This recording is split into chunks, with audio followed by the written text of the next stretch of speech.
تو آج ہم ایک بڑے دلچسپ موضوع پر گہرائی میں جا رہے ہیں۔ پاکستان آرمی کا ٹیکنالوجی کے ساتھ جو تعلق ہے نا، وہ بڑا عجیب سا لگتا ہے کبھی کبھی۔ مطلب کہاں 1960 کی دہائی کے وہ ٹینک اور کہاں آج کے جدید ڈرونز، اور آگے کیا کیا ہوگا؟ بالکل، یہ صرف ہتھیار بدلنے کی بات نہیں ہے۔ ہمارے پاس جو ذرائع ہیں، جو تحقیق ہے، وہ یہ بتاتی ہے کہ یہ ٹیکنالوجی اصل میں بقا اور طاقت کی حکمت عملی کا حصہ رہی ہے ہمیشہ سے۔ اچھا، یعنی سروائیول اور پاور پروجیکشن۔ تو آج ہم یہی سمجھنے کی کوشش کریں گے، دستیاب معلومات کی روشنی میں کیسے ٹیکنالوجی کو استعمال کیا گیا، کیسے اس نے فوج کو بدلا۔ جی ہاں، اور قومی سلامتی پر اس کے کیا اثرات ہوئے۔ یہ ایک آپ کہہ لیں پیچیدہ کہانی ہے۔ اس میں ویژن بھی ہے، چیلنجز بھی ہیں، اور ظاہر ہے کامیابیاں بھی۔ تو آج ہم کن ادوار پر خاص طور پہ بات کریں گے؟ دیکھیں، بنیادی طور پر دو ادوار بہت اہم ہیں۔ ایک تو فیلڈ مارشل ایوب خان کا دور، جب صنعتی بنیاد رکھی گئی۔ اور دوسرا جنرل ضیاء الحق کا دور، جب پاکستان نے وہ اسٹریٹیجک ٹیکنالوجیز کی طرف قدم بڑھایا، میزائل، ایٹمی صلاحیت، یہ سب۔ ٹھیک، تو ہم دیکھیں گے کہ یہ دونوں ادوار جو الگ لگتے ہیں وہ کیسے جڑے ہوئے ہیں۔ یہی اہم نقطہ ہے۔ ایک کی کوشش نے دوسرے کے لیے راستہ بنایا، یہ کوئی اچانک نہیں ہوا، سوچا سمجھا عمل تھا۔ تو چلیں ایوب خان کے دور سے شروع کرتے ہیں۔ ایوب خان کا دور وہ وقت تھا جب پاکستان ظاہر ایک نیا ملک تھا، اپنی دفاعی ضروریات کے لیے باہر دیکھنا پڑتا تھا، امپورٹس، امداد۔ جی، اور شاید 1965 کی جنگ نے یہ کمزوری اور واضح کر دی کہ اپنا کچھ ہونا چاہیے، اپنی انڈسٹری۔ صحیح۔ تو اس وقت یہ ضرورت محسوس کی گئی کہ بھئی مقامی دفاعی صنعت ہونی چاہیے۔ یہ صرف خواہش نہیں تھی، ایک طرح سے اسٹریٹیجک مجبوری بن گئی تھی۔ درست فرمایا۔ اور اسی سوچ کے تحت دو بہت بڑے اہم ادارے بنے۔ ایک تو ہیوی انڈسٹریز ٹیکسلا، HIT جسے کہتے ہیں۔ HIT، ہاں، اور دوسری Pakistan ordinance factories, POF، vacant. یہ ایوب خان کے ویژن کا آپ سمجھے مرکز تھے۔ مقصد صرف خریدنا نہیں تھا، مقصد تھا خود بنانا، ٹھیک کرنا، اپ گریڈ کرنا۔ یعنی یہ نہیں کہ بس باہر سے لا کر جوڑ دیا، پورا منصوبہ تھا۔ HIT کا کام تو نام سے ہی ظاہر ہے، بھاری سامان، ٹینک، بختر بند گاڑیاں، ان کی تیاری، اوور ہالنگ، ری بلڈنگ۔ جی، اور POF کا دائرہ زیادہ وسیع تھا، چھوٹے ہتھیار، مشین گنز، موٹر، اور سب سے اہم ان سب کا ایمونیشن، گولہ بارود، بڑے پیمانے پر۔ تو شروع میں کیا مشکلات آئیں؟ ذرا کچھ بتاتے ہیں اس بارے میں۔ ہاں، اشارے تو ملتے ہیں، تفصیل تو نہیں، لیکن ظاہر ہے چیلنجز بہت تھے۔ ایک تو ٹرینڈ لوگ کہاں سے لانے تھے، اتنی پیچیدہ مشینری چلانے والے، اعلیٰ معیار کی چیزیں بنانے والے، وہ مہارتیں کم تھیں۔ یہ تو ہوگا۔ پھر ٹیکنالوجی ٹرانسفر، باہر سے ٹیکنالوجی لینا ایک بات ہے، اسے یہاں کے حالات میں ڈھالنا اور پھر عالمی معیار برقرار رکھنا، یہ بالکل الگ کہانی ہے۔ ماخذ میں ایک جملہ ہے، پاکستانی ہاتھوں سے ٹینک اور اسلحہ تیار ہوا۔ یہ سننے میں آسان لگتا ہے، لیکن اس کے پیچھے کتنے سالوں کی محنت ہوگی، انجینئرز کی، ٹیکنیشنز کی۔ واقعی یہ بہت اہم بات ہے۔ تو یہ صرف فیکٹریاں نہیں تھیں، یہ علم اور ہنر کے مراکز بھی بن رہے تھے۔ جیسے HIT نے ٹینک اوور ہال کرنے سے شروع کیا، پھر پرزے بنائے، اور پھر الزرار، الخالد جیسے ٹینک ڈیزائن اور تیار کرنے تک پہنچے۔ بالکل، اور POF نے بھی نہ صرف فوج بلکہ باقی سیکیورٹی فورسز کی ضرورتیں پوری کی اور ایکسپورٹ بھی شروع کی۔ اچھا، ایکسپورٹ بھی؟ جی، تو یہاں جو بنیادی تصور ہے نا، جس پر ماخذ زور دیتا ہے، وہ ہے خود مختاری، آٹونومی۔ جب آپ اپنا سامان خود بناتے ہیں تو فورن ایکسچینج تو بچتا ہی ہے، لیکن آپ عالمی پابندیوں، سیاسی دباؤ، ان سب کا مقابلہ بہتر طریقے سے کر سکتے ہیں۔ یہ تو ہے، جنگ میں اگر کوئی سپلائی روک دے تو تباہی ہے۔ تو HIT اور POF کا قیام صرف صنعتی ترقی نہیں تھی، یہ قومی خود مختاری کی طرف، دفاعی خود انحصاری کی طرف ایک لازمی قدم تھا۔ اس دور کا پیغام ذرائع کے مطابق یہی تھا، ٹیکنالوجی خود مختاری ہے۔ تو ایوب دور نے ایک طرح سے ہارڈ ویئر پر فوکس کیا، بنیاد ڈالی، خود انحصاری کی طرف پہلا قدم۔ لیکن بہت اہم قدم بالکل، اور اسی بنیاد پر پھر اگلی عمارتیں بنی، اور یہیں سے ہم آتے ہیں دوسرے اہم مرحلے پر، جنرل ضیاء الحق کا دور۔ زیاد اور یہ تو بہت ہی ہنگامہ خیز دور تھا، عالمی سطح پر بھی اور خطے میں بھی۔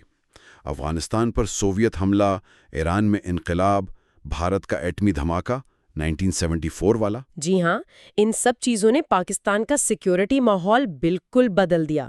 اب صرف روایتی ہتھیار کافی نہیں تھے، خطرات کی نوعیت بدل گئی تھی۔ تو لازماً دفاعی ترجیحات بھی بدلی ہوں گی۔ ذرائع یہی بتاتے ہیں کہ ضیاء دور میں فوکس شفٹ ہوا، روایتی صنعتی پیداوار سے ہٹ کر زیادہ اسٹریٹیجک، زیادہ فیصلہ کن ٹیکنالوجیز کی طرف۔ اور اس میں دو چیزیں سب سے آگے نظر آتی ہیں، ایٹمی صلاحیت اور میسائل ٹیکنالوجی۔ جی ہاں، یہ دونوں ہی پاکستان کی دفاعی تاریخ میں آپ کہہ لیں مائل سٹون ہیں، سنگ میل۔ ایٹمی صلاحیت حاصل کرنا تو بہت ہی پیچیدہ کام تھا، مہنگا بھی اور سیاسی طور پر حساس بھی۔ اس کے لیے صرف سائنس اور انجینئرنگ نہیں چاہیے تھی، سیاسی عزم بھی۔ غیر معمولی سیاسی عزم، عالمی دباؤ، پابندیاں، ان سب کا مقابلہ کرنا تھا۔ اور ذرائع یہی کہتے ہیں کہ یہ کسی ایک بندے یا ادارے کا کام نہیں تھا، یہ ایک قومی کوشش تھی۔ ملک کے بہترین دماغ، سائنسدان، انجینئر، فوجی قیادت، سب ایک مقصد کے لیے اکٹھے تھے۔ ماخذ میں وہ جو جملہ ہے نا، سائنسدان اور سپاہی ایک نقطے پر متحد ہوئے، وہ اسی چیز کی طرف اشارہ ہے۔ اور نتیجہ؟ پاکستان نے ایٹمی صلاحیت حاصل کی، جس نے پورے جنوبی ایشیا کا پاور بیلنس بدل دیا۔ لیکن صرف ایٹم بم بنانا کافی نہیں ہوتا، اسے پہنچانا کیسے ہے؟ ڈیلیوری سسٹم، یہاں پھر میزائل ٹیکنالوجی آ جاتی ہے۔ بالکل۔ اگر ہم اسے وسیع تناظر میں دیکھیں تو ایک مؤثر ڈیٹرنس کے لیے ایٹمی ہتھیار اور قابل اعتماد میزائل یہ لازم و ملزوم ہے۔ ضیاء دور میں ایٹمی پروگرام کے ساتھ ساتھ بیلسٹک میزائل ٹیکنالوجی پر بھی بہت کام ہوا، تحقیق، ترقی۔ اچھا۔ شروع میں کم فاصلے والے میزائل جیسے ہتف سیریز، پھر اسی بنیاد پر آگے درمیانے اور لمبی رینج والے میزائل بنے، غوری، شاہین۔ یہ صلاحیت حاصل کرنا بہت مشکل تھا، خاص طور پر جب MTCR جیسی پابندیاں تھیں۔ میزائل ٹیکنالوجی کنٹرول رجیم، ہاں، تو اس دور میں چیلنجز کی نوعیت بدل گئی۔ ایوب دور میں صنعتی پیداوار کا چیلنج تھا، کوالٹی کا۔ ضیاء دور میں جدید ترین حساس ٹیکنالوجی کو پابندیوں کے باوجود بنانے کا چیلنج تھا۔ بالکل۔ تو اس دور کا سبق کیا تھا؟ ذرائع کیا کہتے ہیں؟ اس دور کا مرکزی خیال، جیسا کہ ماخذ میں ہے، وہ تھا ٹیکنالوجی ہی تحفظ ہے، سیکیورٹی۔ ایٹمی صلاحیت اور میزائلوں نے پاکستان کو وہ اسٹریٹیجک ڈیٹرنس دی، وہ دفاعی رکاوٹ جو روایتی ہتھیاروں سے ممکن نہیں تھی۔ یہ صرف سرحد بچانے کی بات نہیں تھی، یہ ریاست کی بقا، قومی سلامتی یقینی بنانے کی بات تھی۔ اس نے پاکستان کو خطے میں ایک نئی پوزیشن دی، کسی بھی حملے کے خلاف ایک مضبوط ڈھال بنائی۔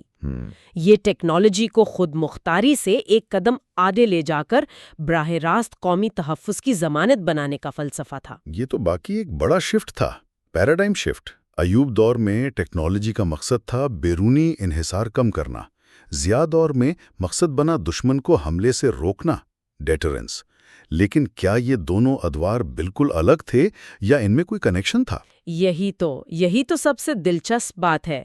دیکھنے میں تو لگتا ہے کہ الگ ہیں، ایک صنعتی بنیاد، دوسرا اسٹریٹیجک ٹیکنالوجی، لیکن اصل میں یہ ایک ہی تسلسل کے دو مرحلے تھے۔ اچھا، کیسے؟ دیکھیں، ایوب دور میں ہیٹ اور پوف جیسی جگہوں پر جو صنعتی بنیاد بنی، جو انجینئرنگ کی مہارت آئی، مٹیریل سائنس، مینوفیکچرنگ کے تجربات ہوئے، انہی چیزوں نے بعد میں آنے والے پیچیدہ ایٹمی اور میزائل پروگراموں کے لیے وہ ضروری تکنیکی بیس اور اعتماد فراہم کیا۔ اچھا، تو یہ مطلب نہیں کہ ضیاء دور میں سب کچھ صفر سے شروع ہوا؟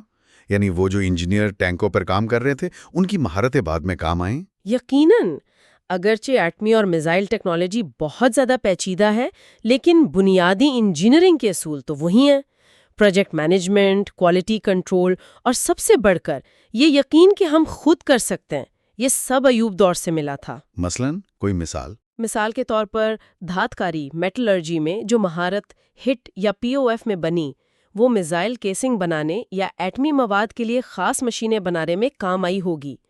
اسی طرح پریسیجن انجینئرنگ یعنی بالکل درست ناپ تول سے چیزیں بنانا، یہ دونوں میں ضروری تھا۔ یہ ایک تدریجی عمل تھا۔ ایک نسل کی کامیابی اگلی نسل کے لیے راستہ بناتی ہے۔ ماحوس کا وہ شروع والا جملہ ٹیکنالوجی بقا اور طاقت ہے، یہ اس پورے سفر کا نچوڑ ہے۔ اس کا مطلب ہے کہ پاکستان آرمی کا یہ ٹیکنالوجی کا سفر، یہ ایک مسلسل سیکھنے اور ایڈاپٹ کرنے کا عمل رہا ہے۔ کوئی رکی ہوئی چیز نہیں ہے۔ حالات بدلے، چیلنجز بدلے تو ٹیکنالوجی کا استعمال بھی بدلا۔ بالکل، اور یہ آج بھی جاری ہے۔ ماحوس میں وہ جو مثال دی ہے نا، 1960 کے ٹینک سے 2025 کے ڈرون تک کی، وہ اسی مستقل ارتقاء کو دکھاتی ہے۔ آج جنگیں بدل رہی ہیں۔ سائبر وارفیئر، آرٹیفیشل انٹیلیجنس، اے آئی، ڈرونز، الیکٹرانک وارفیئر، ان کی اہمیت بڑھ رہی ہے۔ سمیٹیں، پاکستان آرمی کا تکنیکی سفر ایک سوچا سمجھا مرحلہ وار عمل تھا۔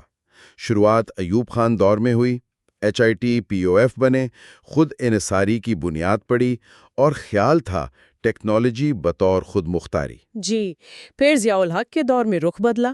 ایٹمی صلاحیت، میزائل ٹیکنالوجی پر فوکس ہوا۔ مقصد تھا ٹیکنالوجی بطور تحفظ، اور یہ دونوں دور الگ نہیں تھے، جڑے ہوئے تھے۔ پہلے دور کی بنیاد نے دوسرے کی کامیابی ممکن بنائی۔ اور یہ سفر جیسے ٹینک سے ڈرون تک یہ ابھی چل رہا ہے۔ ماضی کی طرح مستقبل میں بھی ٹیکنالوجی کا کردار اہم رہے گا دفاع اور سلامتی میں۔ اور یہیں سے وہ سوال پیدا ہوتا ہے جو سننے والوں کے لیے سوچنے کا موقع فراہم کر سکتا ہے۔ ہم نے دیکھا کہ ماضی میں خود مختاری اور تحفظ کے لیے کیسے ٹیکنالوجی کو اپنایا گیا۔ ٹینک سے ڈرون تک کا سفر جاری ہے۔ اب سوال یہ ہے کہ مستقبل کی جو ٹیکنالوجیز ہیں، خاص طور پر مصنوعی ذہانت، AI، کوانٹم کمپیوٹنگ، ہائپرسونک ہتھیار، ان میدانوں میں پاکستان آرمی کے لیے اگلا بڑا چیلنج کیا ہوگا یا اگلا محاذ؟ دلچسپ سوال ہے۔ اس تاریخی تسلسل کو دیکھیں تو ان نئی ٹیکنالوجیز کو اپنانے کے لیے کس قسم کے ویژن کی ضرورت ہوگی، کیسے وسائل چاہیے، کیا حکمت عملی ہوگی، یہ وہ سوال ہے جس کا جواب آنے والا وقت ہی دے گا۔ اور مستقبل کی پالیسیاں؟ آج کل جنرل عاصم منیر کی قیادت میں AI اور سائبر ڈیفنس پر جو زور ہے، اس کا کیا مطلب ہے؟ تو آئیے اس کو ذرا گہرائی میں دیکھتے ہیں۔ جی بالکل، دیکھیں، فوج میں ٹیکنالوجی کی تبدیلی ہمیشہ ہی بہت اہم رہی ہے۔ یہ صرف ہتھیاروں کی بات نہیں ہوتی، بلکہ پوری سوچ، پوری حکمت عملی بدل جاتی ہے۔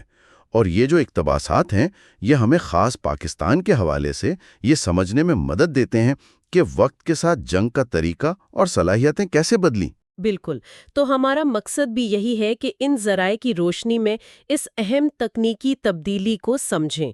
تو پھر شروع کرتے ہیں جنرل مشرف کے دور سے۔ کتاب میں ذکر ہے C4I سسٹم کا۔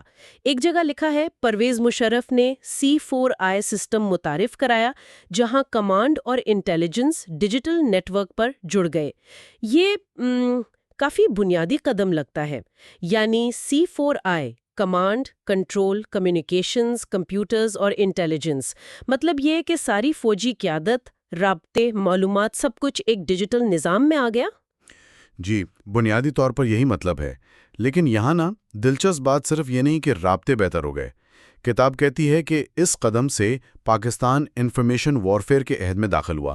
یہ بڑی بات ہے۔ انفارمیشن وارفیئر، اچھا، یعنی معلومات کو بطور ہتھیار استعمال کرنا؟ بالکل بالکل، مطلب یہ کہ معلومات خود ایک ہتھیار بن گئی اور جو ڈیجیٹل دنیا ہے وہ جنگ کا ایک نیا میدان بن گئی۔ تو یہ روایتی لوہے یعنی ٹینکوں اور توپوں سے آگے بڑھنے کی بات ہے۔ C4I نے شاید اس کی بنیاد رکھی کہ معلومات کی بنیاد پر فیصلے ہوں۔ صحیح، تو یہ صرف ایک ٹیکنیکل اپ گریڈ نہیں تھا، بلکہ ایک طرح سے سوچ کی تبدیلی تھی کہ ڈیٹا کتنا اہم ہے۔ ہاں، ایسا ہی لگتا ہے۔ C4I کا مقصد یہی ہوتا ہے کہ کمانڈر کو اصل وقت میں بہتر معلومات ملے، وہ پوری صورتحال کو سمجھے، سچویشنل اویئرنیس جسے کہتے ہیں۔ لیکن انفارمیشن وارفیئر کی استعمال کر کے یہ ذریعہ شاید اشارہ کر رہا ہے کہ معلومات کو صرف جاننے کے لیے نہیں، بلکہ دشمن پر اثر ڈالنے کے لیے بھی استعمال کرنے کی صلاحیت پیدا ہوئی۔ یہ تھا لوہے سے سلیکون کی طرف پہلا قدم۔ واضح ہو رہا ہے۔ اچھا، تو اب اگر ہم آگے بڑھیں موجودہ دور کی طرف، تو ان ذرائع میں جنرل عاصم منیر کے حوالے سے نئی چیزوں کا ذکر ہے۔ کتاب میں لکھا ہے فیلڈ مارشل عاصم منیر نے آرمی کو AI اور سائبر ڈیفنس کے عہد میں پہنچایا۔ AI، مصنوعی ذہانت، یہ تو C4I سے بہت آگے کی بات لگتی ہے. اور پھر نئے اوزاروں کا بھی ذکر ہے. ڈرونز، ڈیٹا اور ڈیجیٹل نیٹ اب دفاع کا ہتھیار ہیں. یہ تو بڑی تبدیلی لگتی ہے واقعی. جی ہاں، یہ یقیناً ایک بڑی چھلانگ ہے. C4I نے معلومات کو جوڑا، ٹھیک، لیکن AI اور سائبر ڈیفنس تو بالکل نئے طریقے لاتے ہیں معلومات کو استعمال کرنے کے، اس کی حفاظت کرنے کے اور خودکار نظام چلانے کے. جب ذریعہ AI اور سائبر ڈیفنس کی بات کرتا ہے تو وہ ایسی ٹیکنالوجیز کی بات کر رہا ہے جو خود فیصلے کرنے میں مدد دے سکتی ہیں، بہت سارے ڈیٹا کو فوراً پرکھ سکتی ہیں اور ڈیجیٹل حملوں یا دفاع میں بہت پیچیدہ کام کر سکتی ہیں. یہ C4I سے کہیں زیادہ ہے. اور یہ جو ڈیٹا کا خاص ذکر ہے، تو کیا اب ڈیٹا خود ایک بہت بڑا اثاثہ بن گیا ہے فوج کے لیے؟ بالکل، آج کل تو ہر جگہ کہتے ہیں نا، data is the new oil. فوجی معاملات میں تو یہ اور بھی اہم ہے. صحیح وقت پر صحیح ڈیٹا ملنا، اس کا تجزیہ کرنا، پھر پلان بنانا. AI اسی ڈیٹا کو سمجھنے میں مدد دیتا ہے.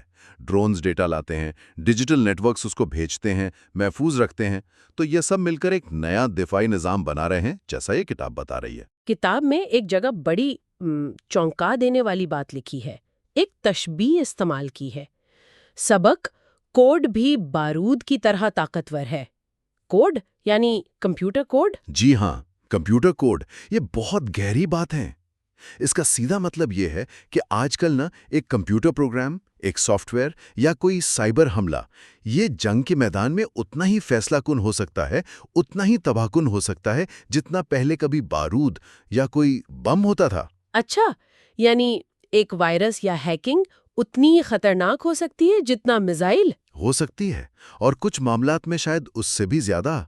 آپ سوچیں، سائبر حملے سے بجلی کا نظام بند ہو سکتا ہے، بینک بند ہو سکتے ہیں، رابطے ٹوٹ سکتے ہیں، خفیہ معلومات چرائی جا سکتی ہیں، یا غلط خبریں پھیلا کر ملک میں افراتفری مچائی جا سکتی ہے. یہ سب بغیر گولی چلائے ممکن ہے. تو مصنف کا یہ کہنا کہ کوڈ اب بارود جتنا طاقتور ہے، یہ صرف کوئی کہاوت نہیں، یہ آج کی جنگی حقیقت ہے. کم از کم اس ذریعہ کے مطابق یہ ہے سلیکون کی اصل طاقت. میں بھی ہو رہی ہے ایک نیا میدان جنگ. بالکل، اور اس میدان کی خاص بات یہ ہے کہ اس کی کوئی سرحد نہیں ہوتی. حملہ کون کر رہا ہے پتہ لگانا مشکل ہوتا ہے، اور اثر بہت دور تک جاتا ہے. اسی لیے سائبر ڈیفنس اتنا ہی ضروری ہو گیا ہے جتنا سرحدوں کی حفاظت. تو یہ کوڈ کی طاقت، یہ حملہ اور دفاع دونوں میں کام آتی ہے. اچھا، اب اگر ہم ان ذرائع کے آخر کی طرف دیکھیں تو وہاں اس پورے سفر کا ایک خلاصہ کیا گیا ہے. ایک جملہ ہے، لوہے سے سلیکون تک فوج نے اپنی روح کے ساتھ جدت کو اپنایا. یہ روح کے ساتھ اپنانا کیا ہے؟ مطلب صرف ٹیکنالوجی لینا نہیں؟ جی، یہ بہت اہم نقطہ ہے. روح کے ساتھ اپنانا کا مطلب شاید یہ ہے کہ یہ تبدیلی صرف اوپر سے نہیں آئی، بلکہ ادارے کی سوچ میں، اس کے کلچر میں، اس کے کام کرنے کے طریقے میں رچ بس گئی ہے. یعنی نئی چیزیں لانا اب صرف ضرورت نہیں، بلکہ ادارے کی پہچان بن گیا ہے، اس کے مستقبل کا حصہ بن گیا ہے. کم از کم مصنف کا تاثر یہی لگتا ہے. یعنی یہ ایک ذہنی تبدیلی بھی ہے، صرف سامان کی نہیں. بالکل، ٹیکنالوجی کو ٹھیک سے استعمال کرنے کے لیے صرف مشین نہیں چاہیے ہوتی، اسے چلانے والا دماغ، حکمت عملی، پورا نظام، سب کو اسی طرح سوچنا پڑتا ہے. روح کے ساتھ اپنانا شاید اسی پوری تبدیلی کی طرف اشارہ ہے. اور اسی سے جڑی ایک اور بات کتاب میں کہی گئی ہے، ٹیکنالوجی اب ایک ذمہ داری ہے، صرف ہتھیار نہیں. اس ذمہ داری سے کیا مطلب ہو سکتا ہے؟ یہ ایک بہت گہری اور اہم بات ہے. ذمہ داری کا مطلب غالباً یہ ہے کہ یہ جو نئی اور طاقتور ٹیکنالوجیز ہیں نا، خاص طور پر AI اور سائبر والی، ان کو حاصل کرنے اور استعمال کرنے کے ساتھ بڑی ذمہ داریاں بھی آتی ہیں. اور یہ ذمہ داریاں صرف فوجی نہیں، بلکہ اخلاقی، قانونی، سماجی بھی ہیں. جیسے کہ کوئی مثال؟ مثال کے طور پر AI اگر فیصلے کر رہا ہے تو وہ شفاف کیسے ہوں گے؟ کون جواب دہ ہوگا؟ اگر خودکار ہتھیار ہیں تو ان کے اخلاقی پہلو کیا ہیں؟ سائبر حملوں کے بین الاقوامی قانون کیا ہیں؟ ان پر عمل کیسے ہوگا؟ ان ٹیکنالوجیز کا غلط استعمال کیسے روکیں؟ ان کے ایسے نتائج جو ہم نے سوچے بھی نہ ہوں. تو مصنف کا یہ کہنا کہ ٹیکنالوجی اب ذمہ داری ہے، شاید ان سب باتوں پر غور کرنے کو کہہ رہا ہے. یعنی طاقت تو آ گئی، لیکن اس کے استعمال اور نتائج کی ذمہ داری بھی قبول کرنی ہے. اچھا، یعنی کوڈ کی بارود جیسی طاقت تو مل گئی، لیکن اسے کب، کیسے، کن اصولوں کے تحت استعمال کرنا ہے، یہ سمجھنا اور اس پر عمل کرنا بھی اتنا ہی ضروری ہے۔ جی بالکل، اور یہ ذمہ داری صرف اپنے ملک تک نہیں، بین الاقوامی سطح پر بھی ہے۔ سائبر سپیس تو سب کی مشترکہ جگہ ہے، وہاں کیے گئے کام کا اثر سب پر پڑتا ہے، تو ذمہ داری سے کام کرنا دنیا کے امن کے لیے بھی ضروری ہے۔ یہ نقطہ جو کتاب میں اٹھایا گیا ہے، یہ ٹیکنالوجی حاصل کرنے سے آگے اس کے سمجھداری سے استعمال کی بات کرتا ہے۔ اور پھر ان ذرائع کا اختتام ایک بہت ہی پرجوش نعرے پر ہوتا ہے، پاکستان زندہ باد، the next world super power. یہ تو لگتا ہے کہ مصنف اس ٹیکنالوجی کی ترقی کو ملک کے مستقبل کے لیے بہت بڑا سمجھ رہا ہے۔ جی، آخری جملہ مصنف کی طرف سے ایک امید یا خواہش کا اظہار لگتا ہے، جو اس ساری ٹیکنالوجی کی ترقی کو پاکستان کے مستقبل کے بڑے عزائم سے جوڑتا ہے۔ تو خلاصہ یہ ہے کہ ان ذرائع کے مطابق ہم نے پاکستانی فوج کا ایک ٹیکنیکی سفر دیکھا، جنرل مشرف کے C4XI سسٹم سے شروع ہو کر، جس کے بارے میں کہا گیا کہ وہ انفارمیشن وارفیئر کا آغاز تھا، اور پھر جنرل عاصم منیر کے دور تک، جہاں AI، cyber defence, drones, data, یہ سب مرکزی حیثیت اختیار کر گئے ہیں۔ واقعی لوہے سے سلیکن تک کی ایک تبدیلی، جیسا ان ذرائع میں بتایا گیا۔ یقیناً یہ اقتباسات ہمیں نہ صرف پاکستان کی فوجی تبدیلیوں کو سمجھنے کا موقع دیتے ہیں، بلکہ یہ آج کل جنگ کی بدلتی ہوئی شکل پر بھی روشنی ڈالتے ہیں۔ ٹیکنالوجی اب مرکز میں آ چکی ہے، اور اس ساری بات چیت سے ایک آخری سوال ذہن میں آتا ہے، جو شاید سننے والوں کے لیے بھی سوچنے کا باعث ہو۔ یہ جو کوڈ کی بارود جیسی طاقت کا ذکر ان ذرائع میں ہے، یہ مستقبل میں فوجی حکمت عملیوں کو، ملکوں کے آپسی تعلقات کو، طاقت کے توازن کو، اور خود ٹیکنالوجی کے ذمہ دارانہ استعمال پر جو عالمی بحث چل رہی ہے، اسے کس طرح مزید بدلے گی۔ یہ ایک اہم نقطہ ہے جس پر غور کرنا چاہیے۔